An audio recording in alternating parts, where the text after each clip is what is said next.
Some secrets are buried deep beneath the earth, and some refuse to stay hidden. The story you're about to hear isn't just a tale about an old house. It's about something much darker, something that should have remained buried. Tonight, you will learn the truth behind the terrifying events that unfolded at Maple Ridge, where a family's new beginning turned into a nightmare with an unexpected twist that no one saw coming.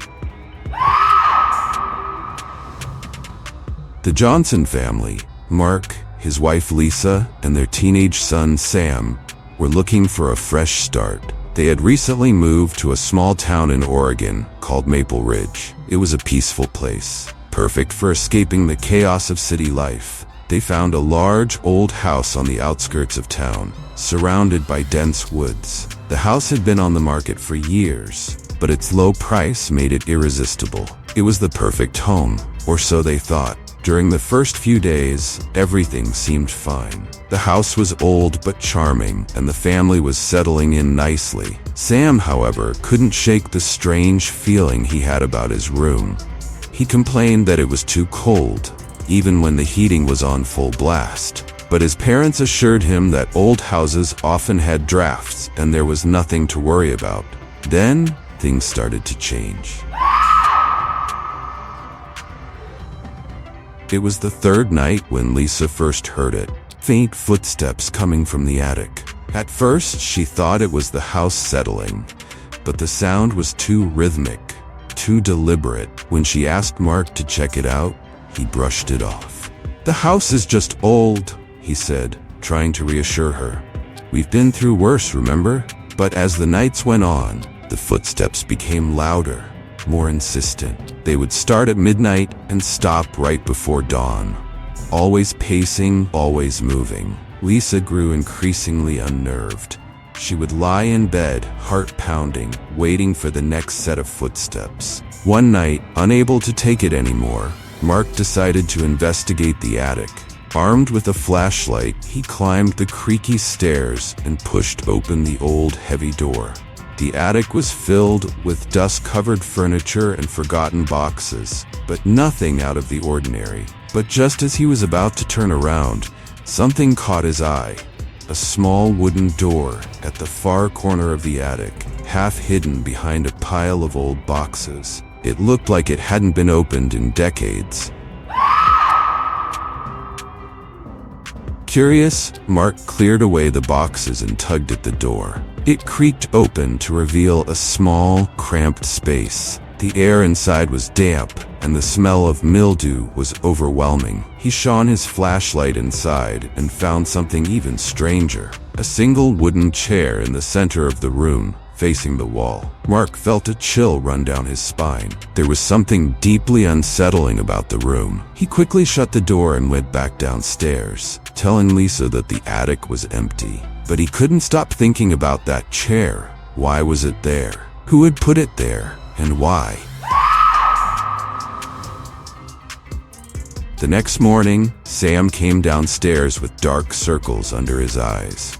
He looked exhausted. "Didn't sleep again?" Lisa asked. Sam shook his head. "I heard someone talking last night. It came from the wall near my bed. I thought it was you guys at first, but it sounded like a woman. She kept whispering my name." Lisa felt a cold wave of dread wash over her. "It's just your imagination, sweetie. Maybe you're dreaming." But Sam was adamant. "No, Mom, she's real." Over the next few nights, the whispers became more frequent. Sam claimed he could hear them clearer now. A woman's voice, soft but insistent, calling his name, telling him to come to the attic. Mark and Lisa didn't know what to make of it. They couldn't hear anything, but they could see the fear in Sam's eyes. Determined to get to the bottom of things, Mark decided to visit the town's historical society. There, he learned a disturbing story about their home. In the early 1900s, a woman named Clara Gibbons had lived in the house. She was a widow, grieving the loss of her husband and child, and had become increasingly reclusive over the years. The townsfolk said she went mad with grief, isolating herself in the attic for months. Some say she had a chair placed in a small room up there, where she would sit for hours, talking to the walls as if they were her lost family. One day, she disappeared without a trace. The only thing left behind was her empty chair and the lingering whispers of her voice. Mark's heart sank as he realized the connection. The chair, the attic, the whispers, it was all tied to Clara. Her spirit had never left the house. That night, Mark and Lisa decided to confront whatever was in the house once and for all. Armed with sage and candles, they went up to the attic, Sam trailing behind them. As they approached the hidden room, the air grew colder. The footsteps started again, but this time they were coming from inside the small room. Mark opened the door, and there it was, the wooden chair, exactly as he had left it. But this time, something was different. In the dim light of the flashlight, they could see the faint outline of a figure sitting in the chair. A woman, her back to them, her head bowed. "Clara?" Lisa whispered, her voice shaking. The figure slowly turned around. Her face was pale, her eyes hollow, filled with sadness. But before anyone could react, she vanished into thin air, leaving only the empty chair behind. The family thought they were free, but the terror was far from over.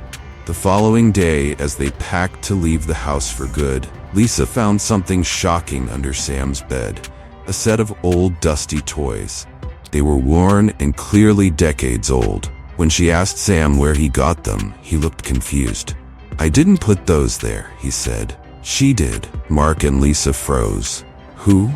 "The little boy," Sam replied, his voice distant. "He plays with me sometimes. He said he used to live here." Realization hit them like a ton of bricks. Clara wasn't the only spirit in the house. Her son had never left either. The whispers, the cold presence, the toys, they weren't just Clara's doing. They belonged to her lost child, who had been playing with Sam all along. As they hurried out of the house, Lisa looked back one last time. From the attic window, she saw a small figure, a boy, watching them leave. They were never truly alone in that house. Thank you for watching this episode from The Lures of the Past. If you enjoyed this journey into mystery and intrigue, don't forget to like, share, and subscribe to our channel. Make sure to turn on the notification bell so you'll be the first to know when our next tale from the past goes live.